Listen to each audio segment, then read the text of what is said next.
Doctor Yunus আমাদের সবার হওয়ার কথা ছিল, কিন্তু তিনি সবার হতে পারেননি। তিনি একটি বৈষম্য নতুনভাবে সৃষ্টি করেছেন। আজকে এই কথাগুলো অনেকে বলছে না। আমি সর্বপ্রথম আমার পেজে ডক্টর ইউনূসের যে বক্তব্য সেটি সমালোচনা করে আমি লিখেছিলাম যে আপনি কোনোভাবেই একটি গোষ্ঠীর গণ অভ্যুত্থানের একটি পক্ষের আপনি হতে পারেন না।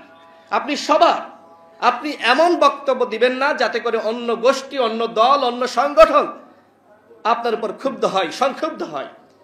তিনি তাই করলেন।